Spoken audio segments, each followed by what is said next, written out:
This is the 2021 Polestar 2, and it's a fully electric car from Volvo's new Polestar brand, which was created for electric vehicles. This is the first fully electric Polestar model. It's a sports sedan. It starts around $60,000, and it's a little smaller than a BMW 3 Series. And today, I'm going to review it.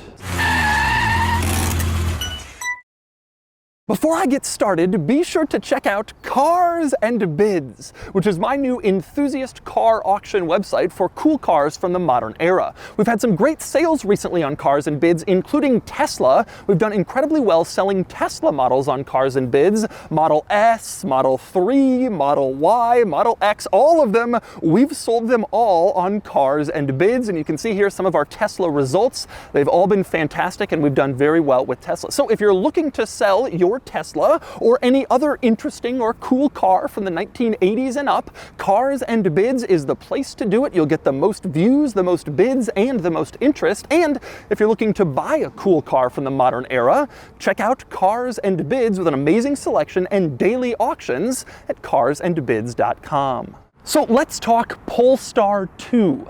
Make no mistake, this is Polestar's first real shot at Tesla, and this is a direct rival to the Tesla Model 3.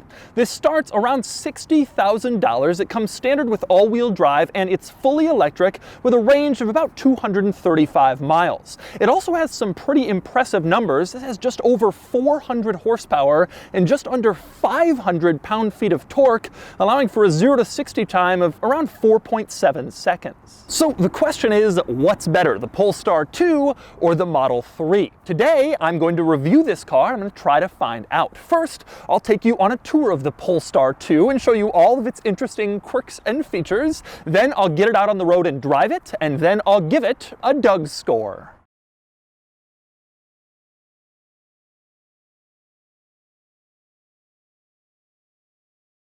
All right, I'm going to start the quirks and features of the Polestar 2 with getting in. There's a surprisingly large amount to discuss here. I want to start with the key, which is just a regular Volvo key, since Polestar is Volvo's electric luxury brand, except this Polestar key has the Polestar logo in the corner, but otherwise it's basically just Volvo. More interesting, though, is the activity key. That would be this thing, and you can see it's smaller than the normal key, but it still gives you access to the car. The theory here is, if you're going to do something outdoorsy or fun and you don't want to take the regular key because you're worried you might lose it or damage it, you bring the activity key. It's smaller, easier to put in a shoe or a pocket or whatever, and it's even waterproof up to 30 feet, meaning that you can dive with your activity key and then come back to your Polestar 2 and unlock the door and get inside, and you don't have to worry about messing up your regular key. But there are more interesting quirks worth noting before you climb inside. One is the taillights. When you unlock the Polestar 2, you can see the taillights do this cool dance, kind of letting you know that the car recognizes you,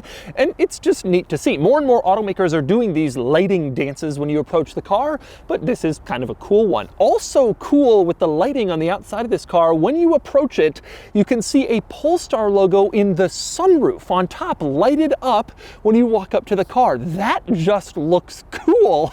The Polestar logo in a place you would absolutely never expect it, and I think that's kind of a neat touch if you notice it. And speaking of the Polestar logo, you'll see a lot of Polestar logos on the outside of this car, but you won't see the word Polestar anywhere. You got a Polestar logo on the trunk, on the front, on all of the wheel caps, but it doesn't say Polestar anywhere on this car, which I think is kind of strange for a new vehicle from a new brand. Trying to raise awareness? No, not this car. They're just trying to keep it subtle and cool, and you gotta know what it is. Very strange, I think, for a new brand. The only place it says Polestar on the outside of this entire car is on the brake light on the side. You can see it says Polestar, very tiny. No one would ever notice that. Most people will get behind this in traffic and they'll have no clue what it is. But anyway, next up we climb inside the Polestar 2. There are a lot of quirks and features to discuss in here, but when you're getting inside, you'll notice the door sill, even that doesn't say Polestar. Again, just the Polestar logo.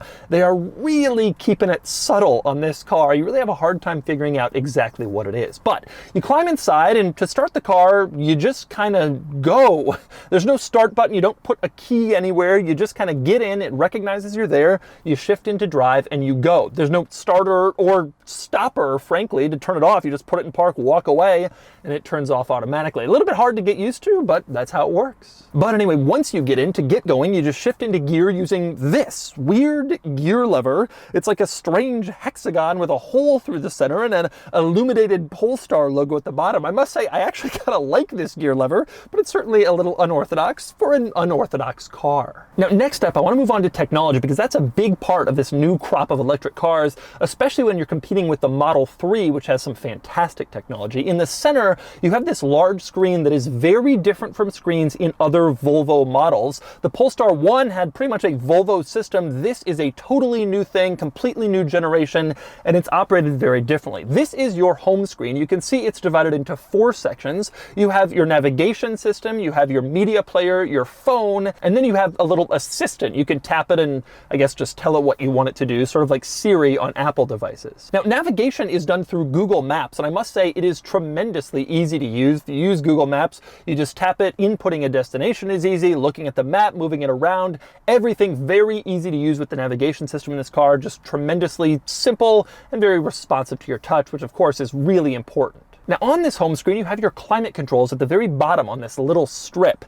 And you can see it's pretty much only the most basic controls. For instance, tap this part at the lower left to turn on your seat climate controls, your heated seat or your heated steering wheel. You can also change the temperature here and the fan speed. But the thing about this infotainment system is it's all about swiping. Swipe, swipe, swipe in every direction. If you want more climate controls, you take that little climate control strip at the bottom, you swipe up, and then you have access to a larger amount of climate controls where you can make more adjustments if necessary. Like, for instance, where you want the air to come out or various other climate items. Now, if you want the climate controls to go away, interestingly, you just tap this little white line at the bottom of the screen. That sends you back to your home screen. This is not a button, it's just touch sensitive, but you tap it and it functions like a home button, and it sends you back to your 4-panel home screen no matter where you are in the infotainment system. But anyway, other interesting features in this system. In the upper left, you have an icon that looks like a camera. If you tap that, it turns on your backup camera, or you can press 360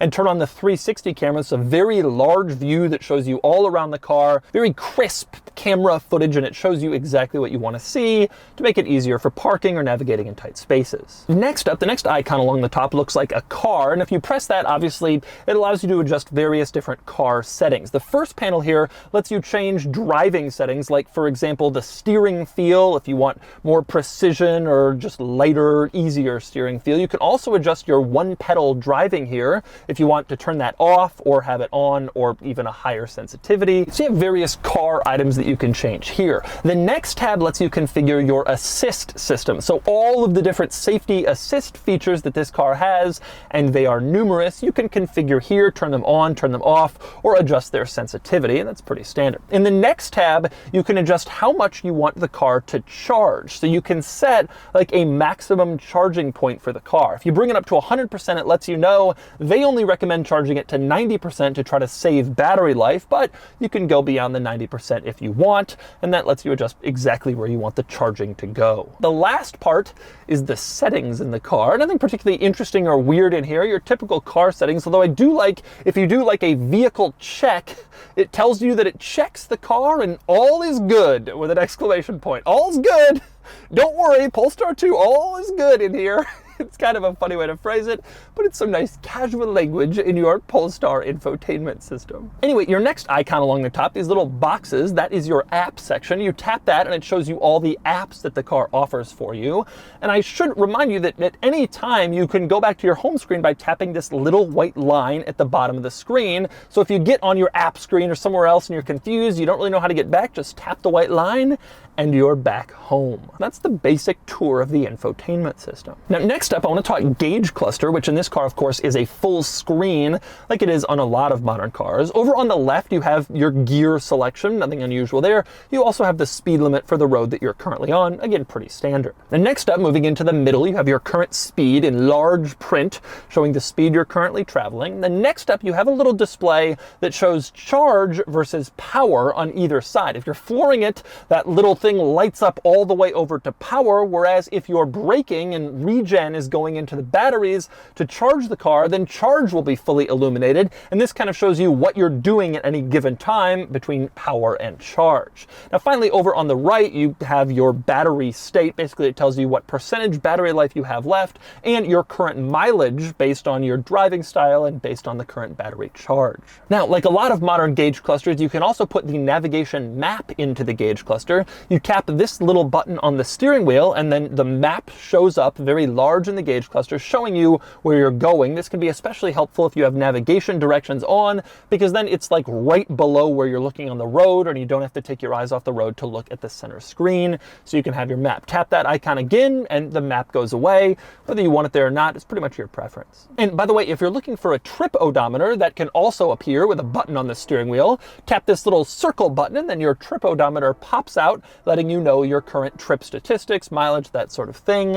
And of course, you can just put it away and go back to a more clean look on your gauge cluster if you don't want to see it there. Now, next up, as for the rest of this interior beyond the screens, I have to say, very simple, simplistic, minimalist interior. Not quite as much as Tesla, but there really aren't that many, like for instance, buttons in this car. In the center, you only have a few buttons. You can see them here, the hazard lights, and they look very nice. That's especially true of the little dial for the volume. It just looks gorgeous, this aluminum trimmed volume dial. But I will say one drawback to this rather simple interior, you only have one cup holder. You can see between the seats just one, which is unusual for a sedan. I see one cup holder sometimes in supercars. Now, it is worth noting there is a second cup holder inside this center console storage area, but it takes up pretty much this whole storage area, so you're sacrificing storage for cup holder. But one noteworthy quirk also in the center console, you have this little packet which contains the cloth that is specially designed for cleaning the infotainment screen. When you get fingerprints on it, you pull out this cloth with the Polestar logo all over it, and then you can just clean it off. Volvo gives that to you because they know you're going to be getting it fingerprinty, so how about a Polestar branded cloth? Next up, a few other interesting items in this interior. One, the glove box, which is fairly large, as you can see. The interesting part is there's like a shelf for the owner's manual at the top, so the owner's manual doesn't end up taking up so much of the glove box, which is nice to see. Another interesting quirk in here is the center climate control vents. The ones on the left and right are in the normal spots where you'd expect them, but the center ones are on the top of the dashboard above this center screen, and you can see they're almost sort of facing up towards the windshield, but you can adjust them so that they're facing towards you, towards the cabin, so that they can blow air on you, hot or cold, whatever. It's kind of weird placement for them. Now, with that said, with this minimalist interior and all this impressive new technology, I have to say there is some very clear Volvo stuff in here. Ultimately, Polestar is a Volvo brand, even though they're trying to be very distant. They use some Volvo parts that are very clear. Like the steering wheel, for instance, is straight out of most modern Volvo models, and Volvo owners will recognize it right away. Same deal with the window switches and locks on the door panel, straight out of pretty much every modern Volvo, and that's also true of the stalks coming off the steering wheel, the turn signal, the wiper stalk. It's all Volvo parts. But I will say there's less part sharing than I was expecting in this car, and less than in the Polestar 1. This does feel like mostly its own type of vehicle, but certainly there is some Volvo in here. And next up, we move on to the back seat in the Polestar 2, and I must say it is pretty tight back here. I have the front seat actually pushed up pretty far, and my knees are still right up against the back of it, and my head is almost right up on the ceiling. This is not a huge car. Like I said, smaller in length than a BMW 3 Series. It's just not all that massive, but the back seat will do. I just wouldn't want to put like a very tall adult in it for a long period of time. It's not the most comfortable place, but it's not that bad. With that said, there is some notable nice stuff in the back seat. For one thing, you have heated seats back here. You can see the controls in the back of the front center console. You can tap them and turn on the heated seats. You also have USB-C ports back here for charging devices. You flip up this little lid, and there are your USB-Cs. So it's nice to see that stuff back here, some good convenience and comfort. You also have gold seat belts in back. You can see all 3 rear seats have gold seat belts. Same deal up front, gold seat belts. That's because gold is the Polestar color. And to emphasize this, that it's their special Polestar accent color, they make 3 things gold: the seat belts, the brake calipers, and then also the valve stem caps on the wheel. That's it. That's all the gold you get in this car. Even though that's Polestar's color, they've only chosen those 3 things to make gold. But they certainly stand out, the gold seat belts, front and rear. But I must say the coolest thing back here by far is the sunroof. You have a giant glass panel going on the entire roof of the car with no crossbar or anything interrupting it. You just have one huge panel at the top, and it just looks so open and airy back here. You can see everything, the trees, the sky, the sun. It is kind of a cool look back here, sitting here and seeing that massive sunroof. It doesn't open, but it feels very open as a result of it. But anyway, next we move on to the cargo area of the Polestar 2. And it's important to point out, this is not really a sedan, it's actually a hatchback, like so many sedans are these days. The whole back lifts up, and that gives you a slightly larger cargo area than you would get if it was just a normal sedan with a normal trunk. You can see pretty good space back here. And it's not just a roomy cargo area back here. Polestar has also integrated a lot of interesting features to maximize your practicality. For instance, this little piece of the floor lifts up and creates a divider back here. So if you are trying to carry your bowling balls, but you are also trying to carry milk, then those 2 things can exist in different parts of the trunk and they won't roll around and smash into each other. You can also lift up the entire cargo floor by pulling here, and then you can see an entire lower cargo area below the upper cargo area where you can store even more stuff and keep it away from the upper stuff rolling around again. You also have this little net over on the right side of the cargo area to keep stuff in place, and you have this little strap over on the left side of the cargo area to keep even more stuff in place. So it really is a lot of practicality back here, like you would expect from the Swedish. And next up, since I'm on the outside of the Polestar 2, let's talk about some other interesting exterior details, starting with the styling, which I love. I think this is a gorgeous sedan, one of the best looking sedans on the market. Excellent proportions, excellent design, great styling. It really looks good. One interesting thing about this car, though, is it isn't an SUV. Crossovers and SUVs are so hot right now, but Polestar has come out with 2 models and they're both cars. Although, with this model, you can see they've kind of jacked it up a little bit. It has a little bit increased ride height over a regular sedan, and it has this little plastic cladding on the side to emphasize capability, and it has standard all-wheel drive. I think they wanted to create a sedan but also make it sort of SUV-ish to try to lure some of those people, and so that's what the Polestar 2 is. Mostly sedan, but some SUV. Also, one quirky item worth noting on the outside is the mirrors. When you adjust the mirror for visibility, you can see the entire mirror moves to wherever you adjust it. Very different from most cars where you have just the little inner piece of the mirror moves and the housing stays put. Not in this case. In this car, the entire exterior mirror moves whenever you adjust it. A very strange quirk, but that's how this car is. And next up, I want to talk powertrain. So we move under here, except that this isn't where the powertrain is. It's an electric car, so it doesn't have a big engine up front. Instead, you have a little cargo compartment up here, a little divider where you can stick even more stuff if you run out of space in back. Now, it's worth noting that getting into this cargo area is actually kind of challenging. There's no button on the key that releases it. Instead, to get it open, you have to go into the driver's footwell, pull up on this little tab, come around to the front, pop this little latch, and then you can get in here. It's a lot of work for not much cargo space as a reward, but it is in here just in case you need a little more space. But I do actually want to talk powertrain in this car, and specifically, I want to compare it to the Tesla Model 3, which is probably its closest rival. This car starts around $60,000, and it does 0 to 60 in 4.7 seconds with a 235-mile range. Those would be pretty respectable numbers if it wasn't for Tesla and the Model 3 Performance, which starts around $55,000 with a 315-mile range and 0 to 60 in 3.1 seconds. Meaning a Model 3 Performance is $5,000 cheaper than this car, 80 miles longer range, and way faster. And on paper, that just doesn't make the value proposition look too good for the Polestar 2. And so those are the quirks and features of the Polestar 2. Now it's time to get it out on the road and see how it drives. All right, driving the Polestar 2. Now, I just went over the kind of value proposition against Model 3, and I have that in my head as I'm driving this car and as I'm evaluating this car, because this is kind of the problem with a lot of modern EVs. They offer a lot, but when you stack them up next to Tesla, it's just difficult. And this car has less range, less performance, and it costs more. That's a tough hill to climb, no matter how good everything else is. And in this car, I gotta say, everything else is pretty good. I'm actually pretty impressed with this car. You know, I did the Polestar 1 review, and it was a nice car, but it was a very narrow segment, and it was plug-in hybrid and a lot of Volvo stuff.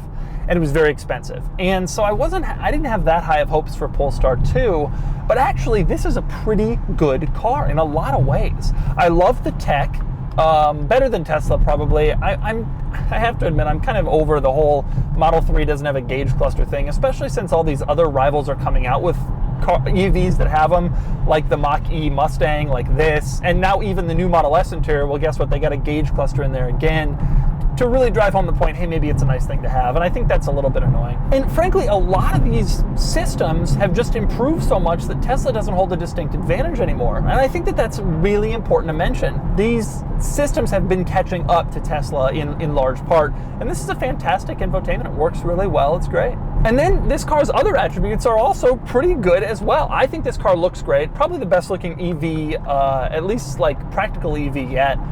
Gorgeous sedan. Clearly looks better than a Model 3. Model 3 is kind of frumpy with its little curvy. This is better looking. And of course the performance is here. Over 400 horsepower in this car, just under 500 pound-feet of torque, 0 to 60 in 4.7. I floor it. Whew, it is quick.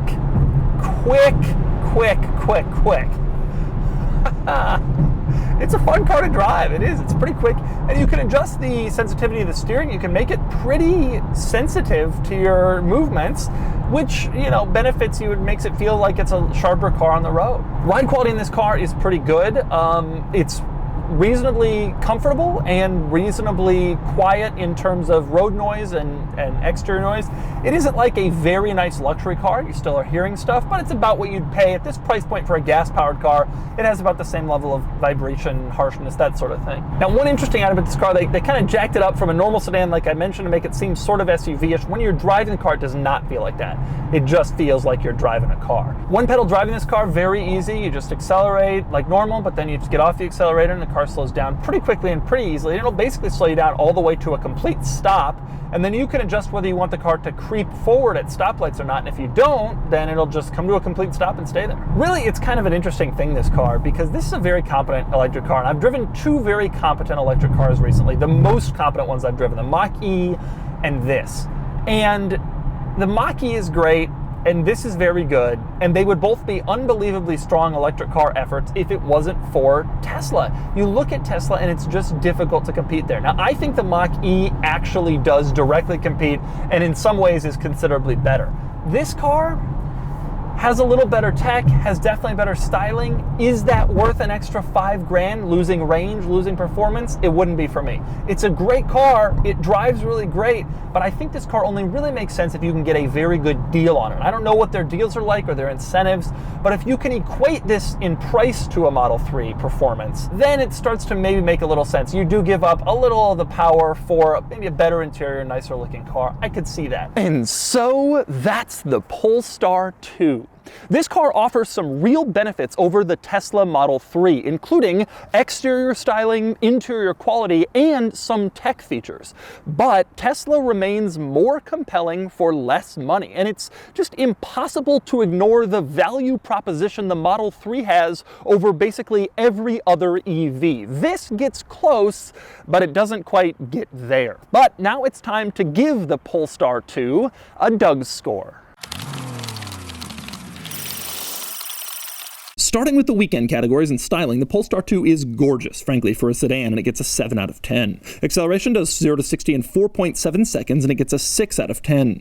Handling is fine and handles well, but it's not sports car sharp, and it gets a 5 out of 10. Fun factor, same. It's fast, but not blistering, and it handles well, but not like a sports car. It's good, but not insanely fun, and it gets a 5 out of 10. Same deal with cool factor. These are cool, new, interesting cars, but not really head-turning, and they don't have the Tesla hype. It gets a 5 out of 10 for a total weekend score of 28 out of 50. Next to the daily categories and features, the Polestar 2 is very well equipped with great amenities and great tech, and it gets a 9 out of 10.